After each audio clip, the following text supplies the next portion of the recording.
No,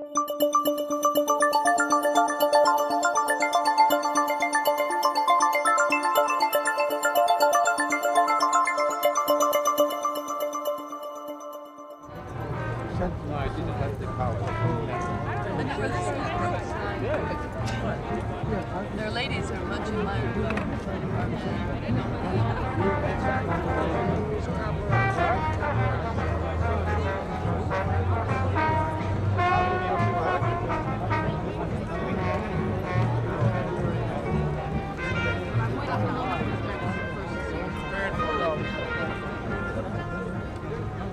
That's fun. That was what he was really looking for here. Notice where dice were being They're over there. Oh no, wait. given out or something. Is that right? Let's see where that was at. Maybe they haven't done it yet. There don't seem to be that many yet.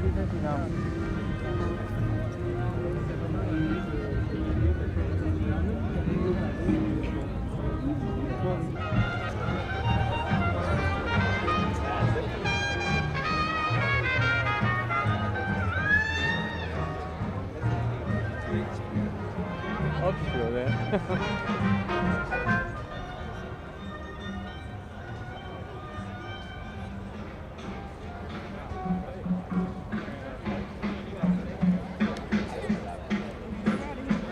I wasn't sure. I made a beeline.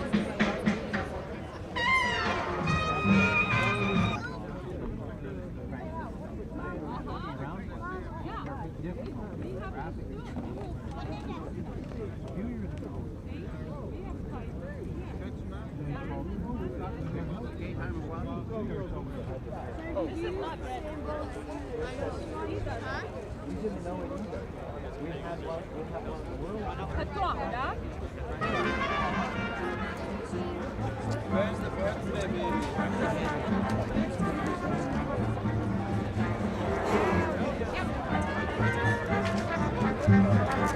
Come on, fill it. Oh, fill it. Come on. You can cut it anywhere you want. What you gonna take? I'm going to take the space. That's not greedy. Don't hit him on the head with it. How about a pea? Oh, boy. A pea. Plus a balloon, but we need a section. Now, there's a That's trowel. enough for 10 people. Oh, I'll give it away. You have to get across Cut there. across this way. Yeah. Is there a here is a cake trowel. Okay. Mason's tool. That's what we need, absolutely. Now what's it? Oh, Oh, it's chocolate. beautiful.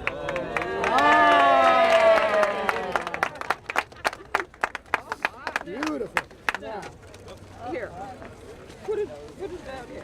Oh, there's even plates. Yeah, but it's too big for a plate. No, it's just the right size for the plate. Thank you. All right. Now, It's beautiful in color. you want a piece to eat? Yes, of course.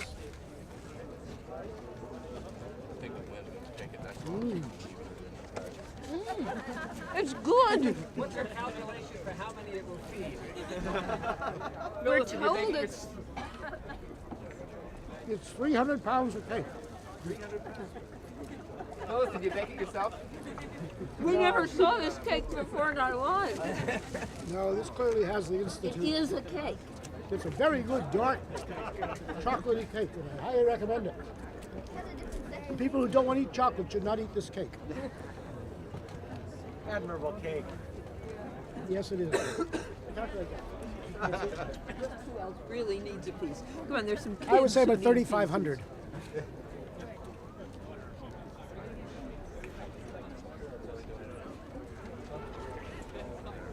And jelly donut weighs 60 grams. Not quite as sugary as this. That's a seventh of a pound, so 3,500, 3,000. Phil, look. That means we'll feed the whole Tour de France for a day. Almost. I come to the right place. Ah, Who's here? yeah, I know, I saw you. Yeah. He's an ice cream dude. He really uses his time well. Where's Don? With all this, What Phil Morrison is, or describe Phil Morrison, Yeah, Mr. some of the kinds of things that Brian. you might have written or said. Phil Morrison. Okay. Phil is the kind of person that you only meet once in a lifetime, and Phil's the one for me. When I was a student, I met Phil at a time when he represented the very spirit of excitement that has inspired a whole generation of students. He's the kind of person who, the minute he walked on a stage, everyone would say, "My God, science is exciting." And he conveyed that enthusiasm with or without any particular content, just as something exciting to learn. And for me, the major thing about Phil has been the sheer enthusiasm for life. What I like to call, when I talk about Phil, and they say, how do you describe Phil in one phrase? I say, Phil has a joie de physique. Other people have a joie de vivre, but Phil is joie de physique. He makes you want to love physics, and physics, I think, for Phil means just the understanding of the natural world, how a human being thinks about natural phenomena. And that joie de physique comes along every time he ever says anything about science. So if I have one phrase about Phil, it's joie de physique.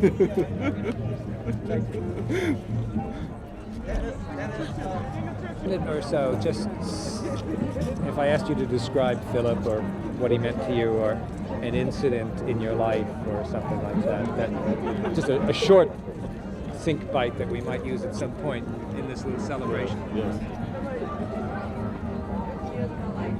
Phil has been such a joy in science and life, and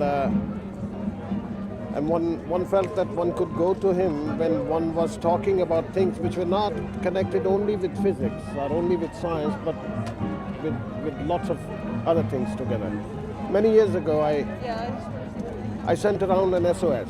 We want to make programs for science for children in schools in India where there are no laboratories, there is no facilities, and we have made a brief that science is everywhere, that method of science is more important, and that understanding science and scientific timber is more important than the content of scientific timber. And I said, Phil, will you stop everything and within 2 weeks send me some briefs? And sure enough, within 3 weeks, I got a long letter saying, here are 100 briefs. Yes, we applaud your decision that the method of science is more important, and that science is everywhere, and through science one can learn to understand and liberate things. And since that day, we have had a continuing relationship, besides physics, in human applications of science, including disarmament, communication, development, education. Good.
Wait a second. What are you doing?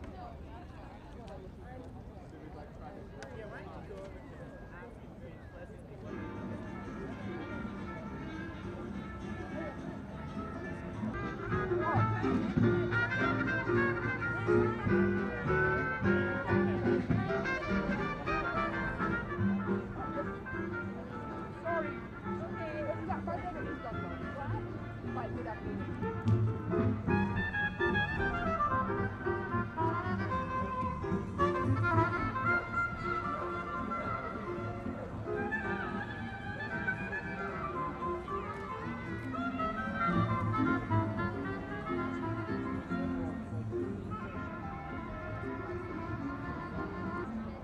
You just like my hat.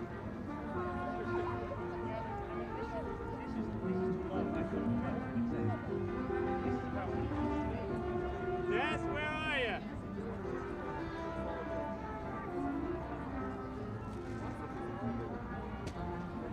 My wife. Jess, well, you got it. That's my wife, sitting there with the camera.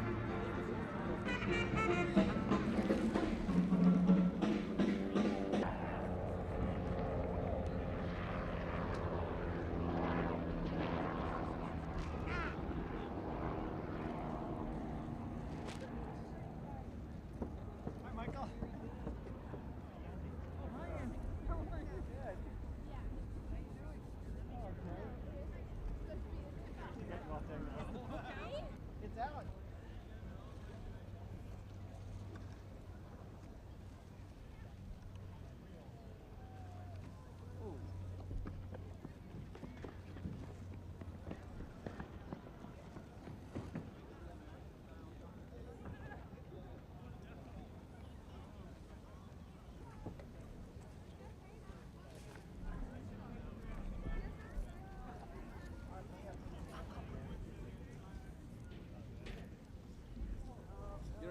It's in your car.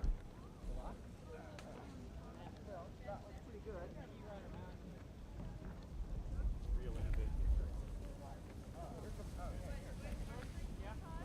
That's all right.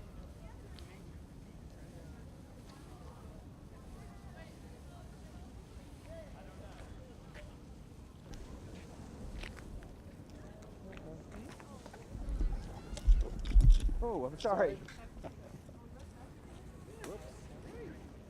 Down to it. I Well, expect you keep to it up. have Where are you going? You said you were going to Kenyatta University. Wow. in Nairobi? Yeah. Oh, wow. Well, now you must look up a very good friend of ours who's there. His name is Mike Savage. Oh, I know Mike Savage. You know Mike Savage. Quite well. Of course. All right. No problem.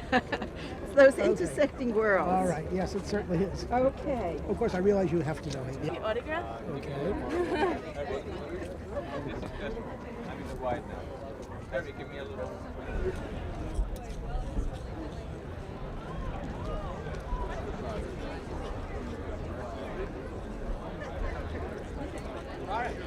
You'll catch up to us, right?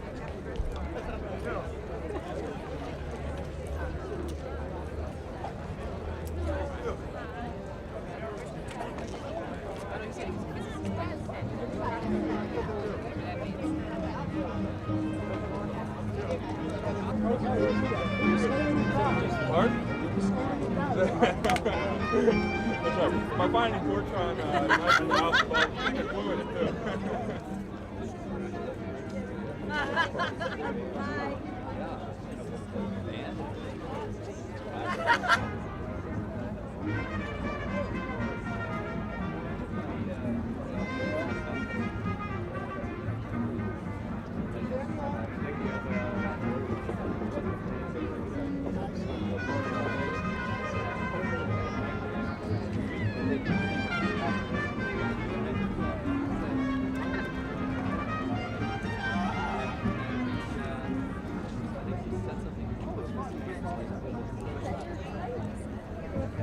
A lot of pictures this morning. Some part of that's true. I do remember it was about the green with the country. All the other guys.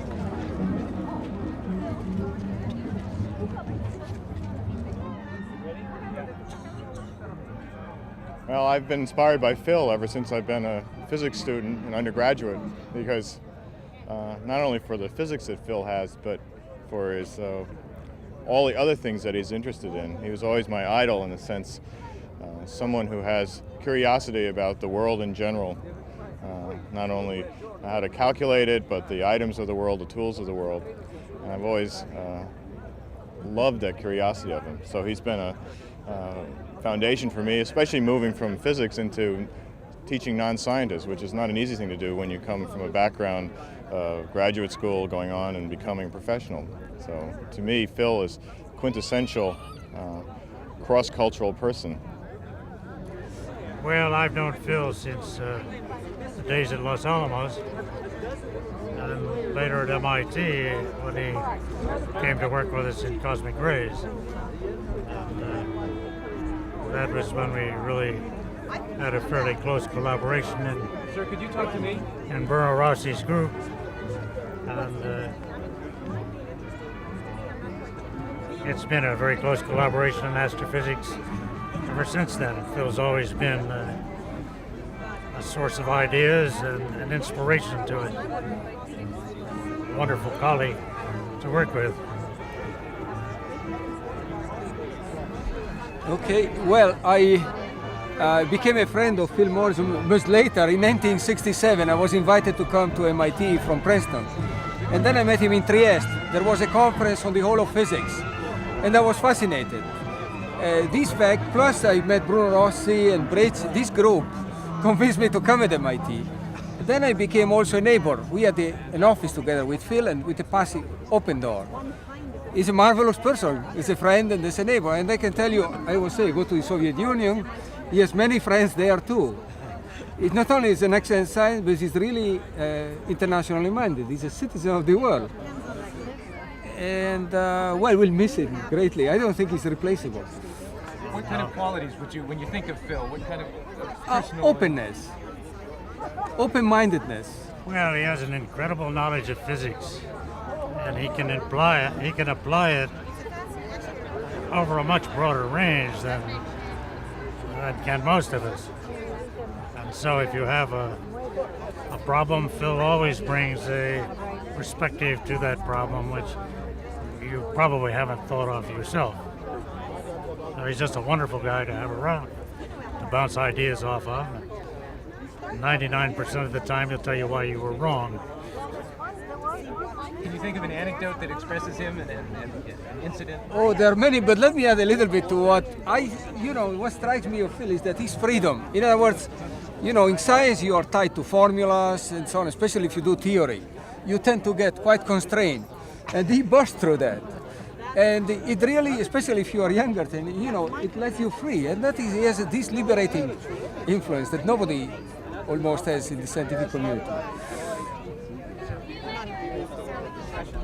When you think of Phil, is there anything that comes to your mind that sort of sums up your feelings about him? Well, I've only met Professor Morrison once, many years ago, in the department of Jacob Bernowski, when Bernowski was here as a visiting professor. So he doesn't remember the incident. I know Professor Morrison largely as a member of an audience, and the experience of being as a listener to him, to my sense, is that of being exposed to a tremendous source of energy that in essence helps me in my own world, which is quite different than his, different fields and so forth. What is your field? Civil engineering. And can you think of any specific incident? You don't know him that well, so that I do not know anecdotes. Yeah. Okay. We have too many. We have too many to extract. How about just one quick anecdote that sort of expresses the relationship? No, it's difficult. There are so many. The fact that strikes me most, again, is that liberating influence. The other one is that he accepts you immediately as a friend, even if there is a difference of age or whatever. Or opinion. Or opinion. And there are so many. In fact, isn't a difference of opinion and skepticism part of his qualities? Yes, Yes, the ability to be different. Great, thank you very much. Thank you.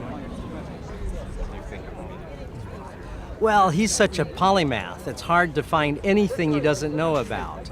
And of course, one delights in those moments when you can, in fact, trip him up and find that you know something he doesn't because it's so rare. Actually, I've never had any of those moments. Now, I'm always amazed at how versatile Phil is. He really does just seem to know everything, and I just can't believe that he reads all the books that he obviously does. Is there any incidents that you can think of, any little anecdotes that sort of, if you had to say, give me a 30-second anecdote that expresses Phil in some way, part of his personality? I'd have to stop and think about that a little bit. Yeah, maybe I can in a moment. In your work, what kinds of inspiration or help or assistance is it? I've always enjoyed enormously arguing with him about Kepler and Galileo, and I talked about Kepler and Galileo yesterday, and after it was over, he allowed that I still hadn't got the point. That's because I'm a Kepler enthusiast, and he's very much like Galileo. He is the physicist who's poaching on astronomy in a very creative way. Both of them did it. As a historian, do you find that Phil as a physicist has a different grasp of the context of physics?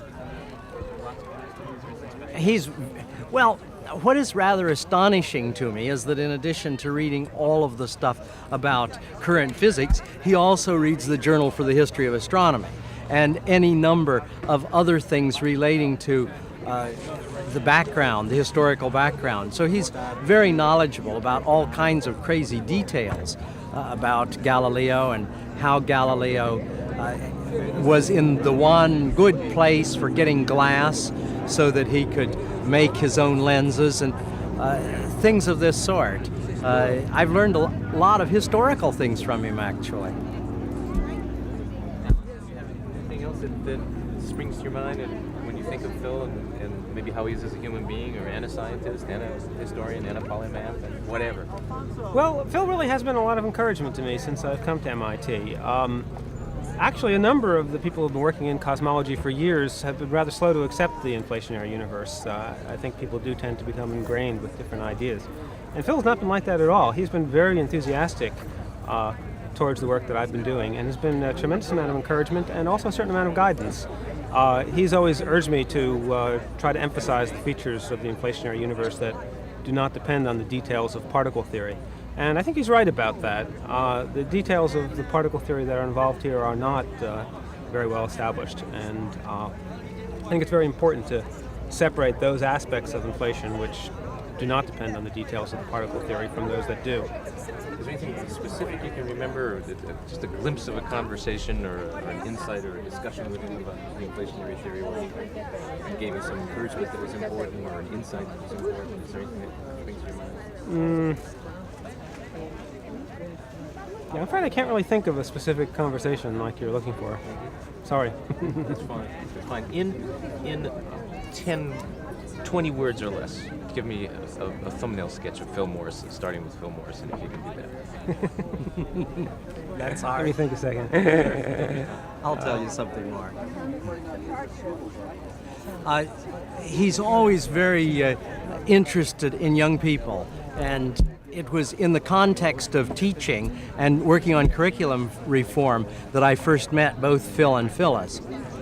I remember one 4th of July when he came over to our house, and one of my children had mixed up a lot of fireworks, which he set off in our backyard. And Phil then got into a very philosophical sort of reminiscing vein, and he said, you know, I remember when I was back in Los Alamos and I was in charge of calibrating the instruments. And in order to do this, we had to set off 20 tons of TNT. And they brought this stuff in on the truck. And he said they were just heaving these boxes out like this. And he said, I was really terrified. And the man in charge said, oh, this stuff is perfectly safe. Here, I'll show you. And he set it up in a huge wall of the cartons of the boxes of TNT and had somebody get a machine gun out and machine gun it. He said, Phil said, I didn't stay to watch. In 20 words, how would you sum up the quality? Well, Phil knows so much and yet is in many ways so humble about it. And he will take the time to come and talk with you, or to answer questions, or to help discuss some odd point. And you never feel that he's too busy to do it. And yet you know, with all his responsibilities, that he's a terribly busy person. I think the thing that I like most about Phil is his enthusiasm for knowledge, the way in which he reads practically everything in sight and soaks it in and really puts across the enthusiasm for learning new things, better than anybody else I know.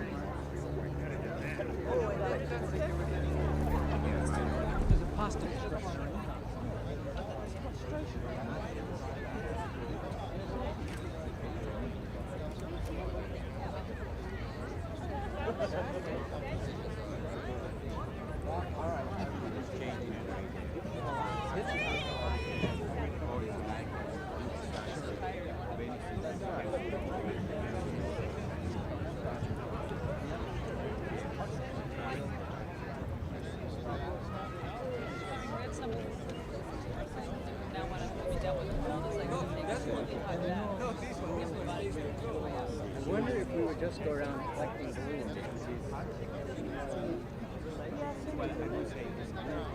I need mommy.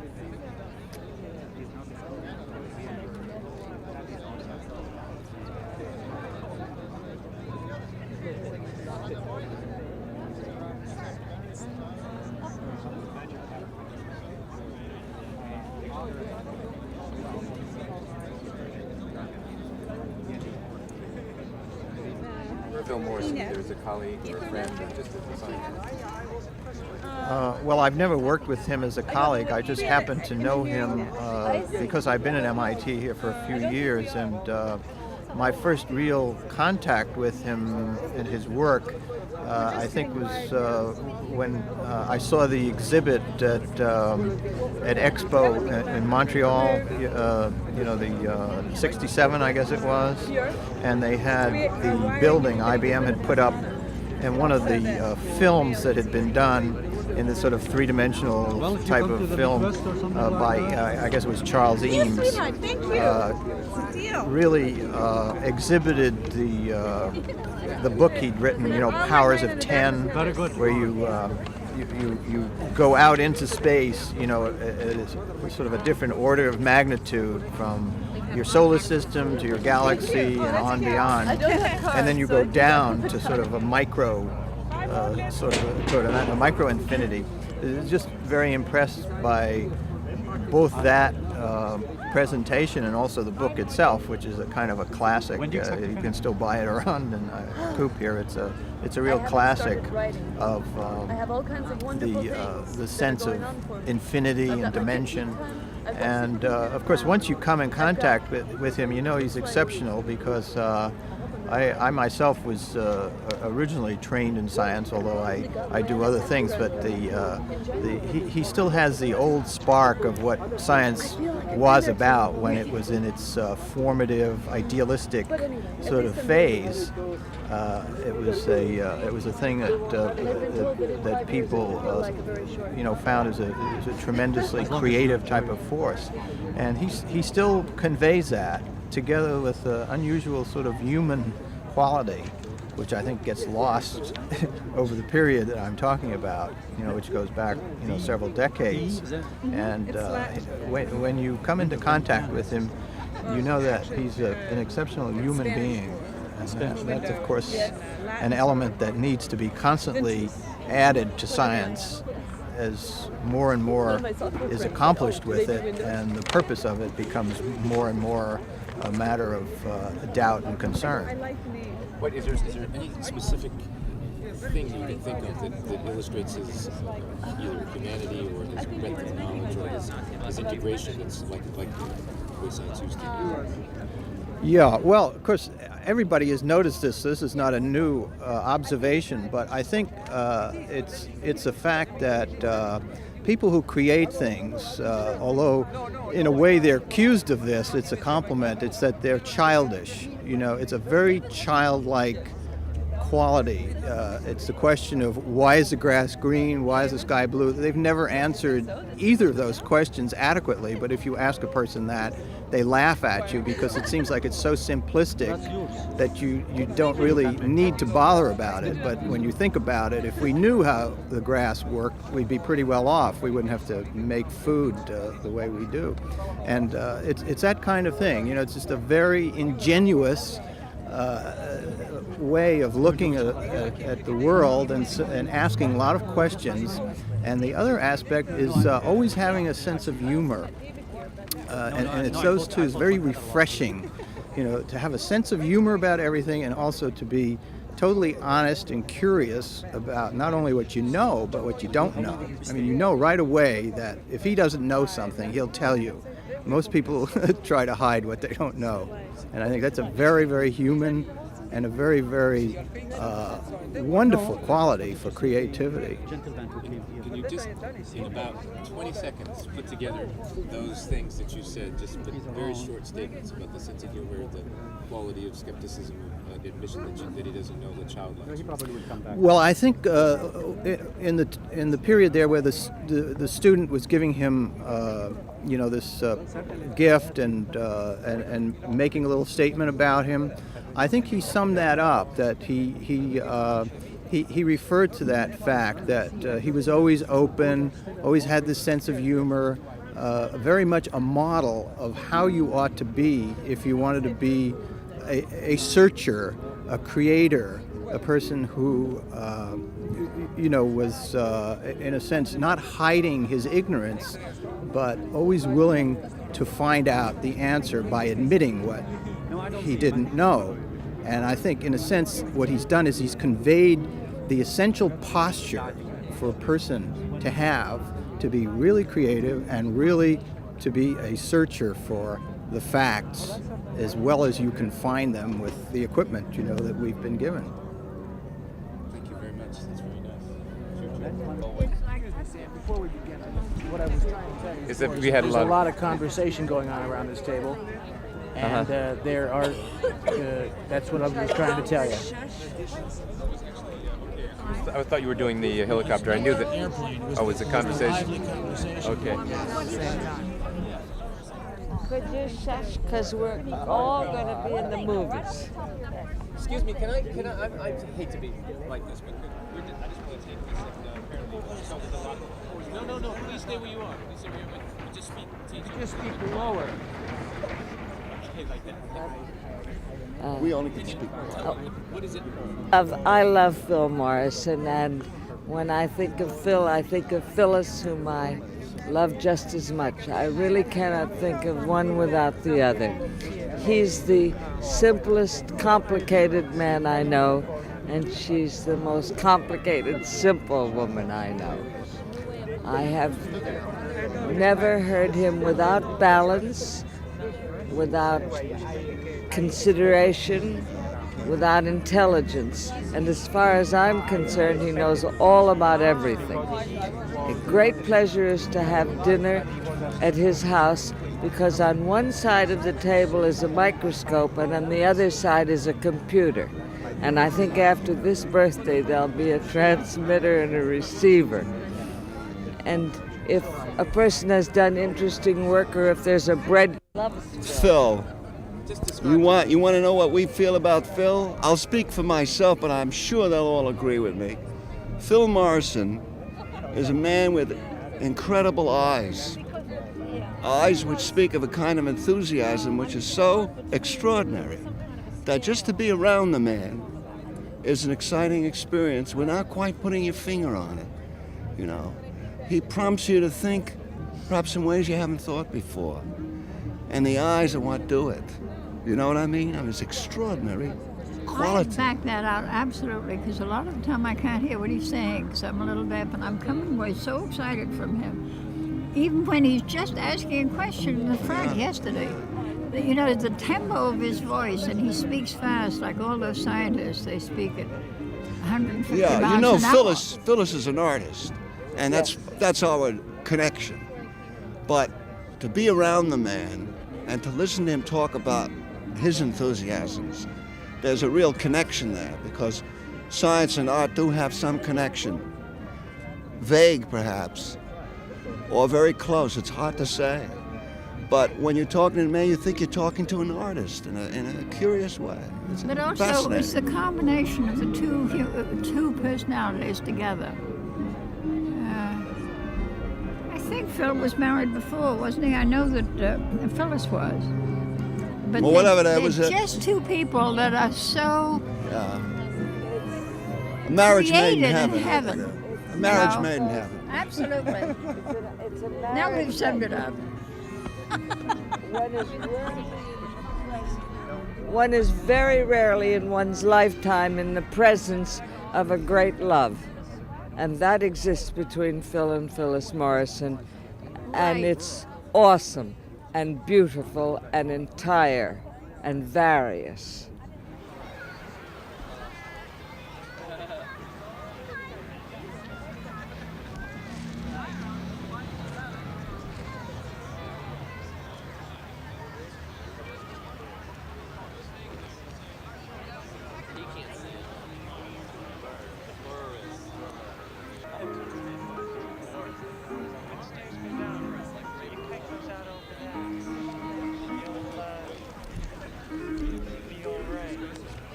Yeah, but so is everybody else. That's the problem because they're the ones that are flying it. I tried to do it to make their lives miserable, but their lives aren't miserable. This is not going to work. Is there any technical reason I should not take tapes 1 through 11 with me? 1 through 11 with me. Tape 12 is in there. Sam will give it to me later. Okay.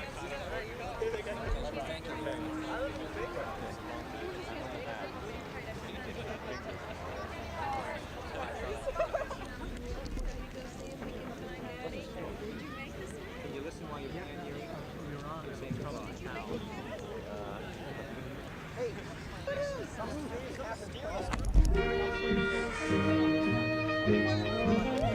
Work right.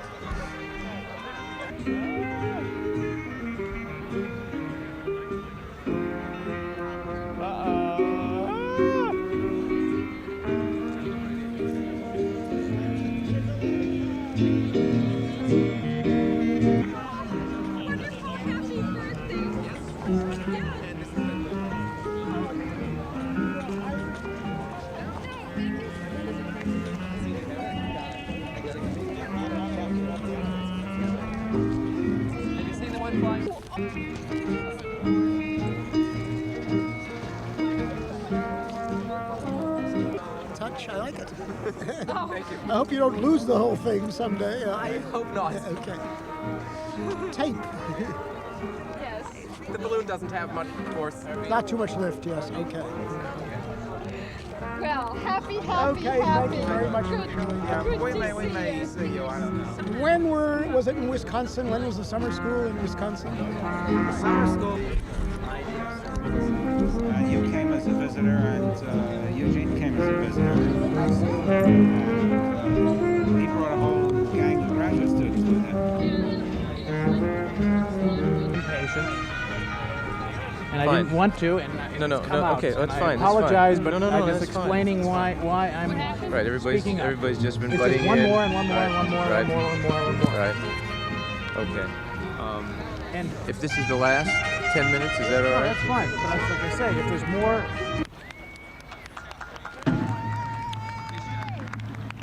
And the third is none other than Bert Singer. Bert, come on up.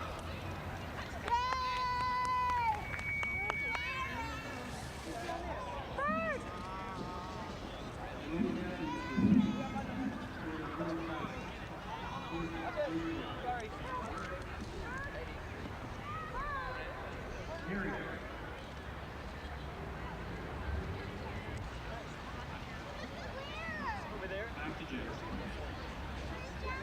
Over there, run by the stage.